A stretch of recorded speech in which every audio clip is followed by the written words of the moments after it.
காலை நேர செய்திகள். முதலில் தலைப்புச் செய்திகள். ஜனாதிபதி தேர்தலில் ரணிலுக்கே ஆதரவு, பிரசன்ன திட்டவட்டம். சஜித்தின் பாதுகாப்பை பலப்படுத்துமாறு கோரிக்கை. எனது அடுத்த கட்ட நகர்வுகளை கேட்டு அச்சமடைந்த சுகாதார அமைச்சின் அதிகாரிகள், பகிரங்கப்படுத்தும் வைத்தியர் அர்ச்சுனா.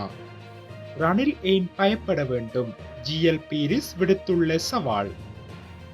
சாவகச்சேரி ஆதார வைத்தியசாலை விவகாரம், முன்னெடுக்கப்பட்டுள்ள நடவடிக்கை.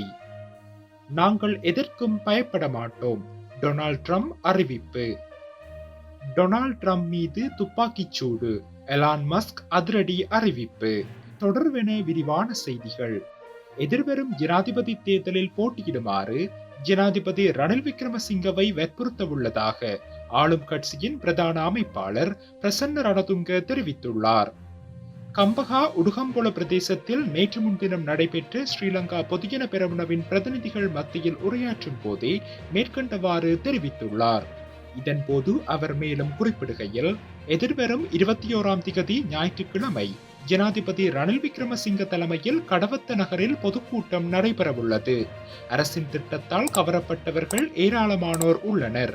நாம் அவர்களிடம் செல்ல வேண்டும், இல்லையெனில் மக்கள் எங்களிடம் வருவார்கள் என்று காத்திருந்து இந்த போட்டியில் விளையாட முடியாது. எனவே ஒவ்வொரு நாடாளுமன்ற உறுப்பினரும் கிராமத்திற்கு செல்ல வேண்டும்.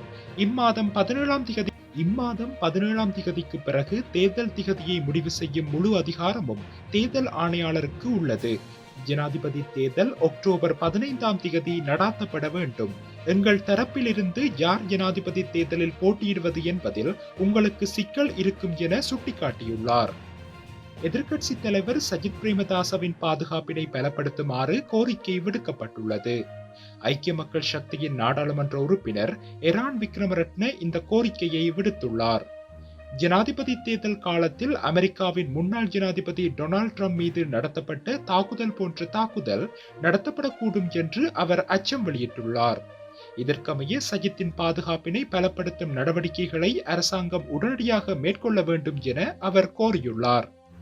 மேலும் சஜித் பிரேமதாசவின் பாதுகாப்பிற்கு அரசாங்கமே பொறுப்பு என எரான் விக்ரமரட்ன சுட்டிக்காட்டியுள்ளார். அத்தோடு அரசாங்கம் சஜித்தின் பாதுகாப்பினை உறுதி செய்ய நடவடிக்கைகள் எடுக்க வேண்டும் எனவும் வலியுறுத்தியுள்ளார். கடந்த வெள்ளிக்கிழமை சுகாதார அமைச்சிற்கு நான் சென்றபோது அங்கு என்னுடைய தொலைபேசிகள் பறித்து வைத்துக் கொள்ளப்பட்டன. சில நேரம் நான் இவை அனைத்தையும் பதிவு செய்கின்றேன் என அவர்கள் நினைத்திருக்கக்கூடும் என்றும் வைத்தியர் அர்ஜுன கூறியுள்ளார். சுகாதார அமைச்சிற்குள் வைத்து என்னிடம் 3 மணித்தியால விசாரணைகள் மேற்கொள்ளப்பட்டன. இதன்போது 3வது மணித்தியாலம் நான் என்னென்ன அடுத்து செய்ய போகின்றேன் என்பதை கூறும் பொழுது அதனை பயத்துடன் கேட்டுக்கொண்டிருந்தவர்கள் பின்னர் என்னை நீ எங்களது சிஸ்டத்திற்கு வேண்டும் என கூறினர் என்று வைத்தியர் ராமநாதன் அர்ச்சுன தெரிவித்துள்ளார். அந்த விசாரணைகளின் போது மீண்டும் போராட்ட காலத்தையே அவர்கள் எனக்கு நினைவுபடுத்தினார்கள் என்றும் வைத்தியர் தெரிவித்துள்ளார். கடந்த ஒரு வாரத்திற்கு முன்னர் சாவகச்சேரி வைத்தியசாலையில் நான் இருந்து அங்கிருக்கும் ஊழல்களை அம்பலப்படுத்தும் போது இருந்த சூழ்நிலைக்கும் தற்போதைய சூழ்நிலைக்கும் நிறைய வேறுபாடுகள் இருக்கின்றன என்றும் அவர் சுட்டிக்காட்டியுள்ளார். இதேவேளை மீண்டும் சாவகச்சேரி வைத்தியசாலைக்கு செல்வது குறித்தும் அவர் இதன்போது தெளிவுபடுத்தினார். ஜனாதிபதி தேர்தலை யாராலும் ஒத்திவைக்க முடியாது என முன்னாள் அமைச்சர் ஜிஎல் பீரிஸ் தெரிவித்துள்ளார். நேற்று காலை விகாரைகளுக்கு சென்று வழிபட்ட பின்னர் அங்கு நாட்டின் தற்போதைய அரசியல் நிலைமைகள் குறித்து கலந்துரையாடினார். பின்னர் ஊடகவியலாளர்கள் கேட்ட கேள்விகளுக்கு பதிலளித்த பீரிஸ், ஜனாதிபதி தேர்தலை ஒத்திவைப்பதற்கு எந்த ஒரு நபருக்கும் இடமில்லை.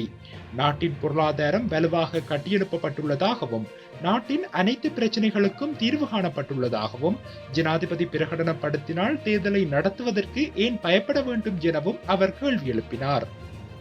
சாவகச்சேரி ஆதார வைத்தியசாலை தொடர்பாக கடற்தொழில் அமைச்சர் டக்ளஸ் தேவானந்தா தலைமையில் முக்கியமான கலந்துரையாடல் ஒன்று இடம்பெற்றுள்ளது. குறித்த கலந்துரையாடலானது அமைச்சருடைய அலுவலகத்தில் நேற்று முன்தினம் இடம்பெற்றுள்ளது. வைத்தியசாலையில் நிலவும் ஊழல் மற்றும் முறைகேடுகளுக்கு காரணமானவர்கள் என்று வைத்தியர் அர்ச்சுன மற்றும் பொதுமக்களினால் குற்றம் சுமத்தப்பட்ட வைத்திய பிரதிநிதிகளுக்கும் அந்த வைத்தியசாலை அபிவிருத்தி சங்க பிரதிநிதிகளுக்கும் இடையிலேயே இந்த கலந்துரையாடல் இடம்பெற்றுள்ளது. வைத்தியர்கள் சார்பாக வடக்கு மாகாண சுகாதார பணிப்பாளர் சமன் பத்திரன, வைத்தியர் கேதீஸ்வரன் மற்றும் தற்போதைய பதில் வைத்திய அத்தியட்சகராக சாவகச்சேரி ஆதார வைத்தியசாலையில் பதவியேற்றிருக்கக்கூடிய வைத்தியர் ரஜீவ் ஆகியோர் கலந்து கொண்டுள்ளதாகவும் தெரிவிக்கப்பட்டுள்ளது. குறித்த கலந்துரையாடலில் வைத்தியர் அர்ச்சுனவினால் முன்வைக்கப்பட்ட குறைபாடுகளை நிவர்த்தி செய்து வைத்தியசாலையை முன்னோக்கி கொண்டு செல்வது குறித்து ஆராயப்பட்டுள்ளதாக குறிப்பிடப்பட்டுள்ளது. தனது 2வது பொதுக்கூட்டத்தில் நடந்த சம்பவம் குறித்து தனது ஆதரவாளர்களின் எண்ணங்கள் மற்றும் பிரார்த்தனைகளுக்கு டொனால்ட் ட்ரம்ப் தனது நன்றியை தெரிவித்துள்ளார். நினைக்க முடியாததை நடக்க விடாமல் தடுத்தவர் கடவுள் மட்டுமே. நாங்கள் எதற்கும் பயப்பட மாட்டோம். மாறாக எங்கள் நம்பிக்கையில் நிலைத்திருப்போம். தீய செயல்களை எதிர்கொள்வோம் என்று ஒரு பதிவில் தெரிவித்துள்ளார். காயமடைந்தவர்கள் குணமடைய நாங்கள் பிரார்த்தனை செய்கின்றோம். மிகவும் கொடூரமான முறையில் கொல்லப்பட்ட குடிமகனின் நினைவை எங்கள் இதயங்களில் வைத்துள்ளோம் என்றும் அவர் தெரிவித்துள்ளார். நாங்கள் ஒன்றிணைந்து நிற்பது முன்னப்போதையும் விட இப்போது முக்கியமானது. நான் உண்மையிலேயே எங்கள் நாட்டை நேசிக்கின்றேன். உங்கள் அனைவரையும் நேசிக்கின்றேன். மேலும் இந்த வாரம் விஸ்கான்சினில் இருந்து எங்கள் பெரிய தேசத்துடன் பேச ஆவலுடன் காத்திருக்கின்றேன் எனவும் டொனால்ட் ட்ரம்ப் தெரிவித்துள்ளார். அமெரிக்க முன்னாள் ஜனாதிபதி டொனால்ட் ட்ரம்ப் மீது துப்பாக்கிச்சூடு நடத்தப்பட்டமைக்கு உலகின் பெரும் பணக்காரரும் எக்ஸ் நிறுவன தலைவருமான எலான் மஸ்க் கண்டனம் வெளியிட்டுள்ளார். இது குறித்து அவருடைய எக்ஸ் தளத்தில் வெளியிடப்பட்ட பதிவிலேயே இந்த விடயத்தை தெரிவித்துள்ளார். குறித்த பதிவில் மேலும் தெரிவிக்கப்பட்டுள்ளதாவது: டொனால்ட் ட்ரம்பிற்கு எனது முழு ஆதரவையும் அளிக்கின்றேன். அவர் உடனடியாக உடல் நலம் பெற வேண்டும். இந்த தாக்குதலுக்கு பொறுப்பேற்று உளவுத்துறையின் தலைவரும் இந்த கூட்டத்திற்கான பாதுகாப்பு ஏற்பாடுகளை மேற்கொண்டவரும் பதவி விலக வேண்டும் என குறிப்பிட்டுள்ளார். அமெரிக்காவின் ஜனாதிபதி தேர்தல் நெருங்கும் நிலையில் குடியரசுக் கட்சி வேட்பாளராக முன்னாள் ஜனாதிபதி டொனால்ட் ட்ரம்ப் களமிறங்கவுள்ளார். பென்சில்வேனியா மாகாணம் பட்லர் நகரில் நடைபெற்ற பிரசார பொதுக்கூட்டத்தில் ட்ரம்ப் பங்கேற்று பிரசாரத்தில் ஈடுபட்ட போதே துப்பாக்கிச்சூடு நடத்தப்பட்டிருந்தமை குறிப்பிடத்தக்கது.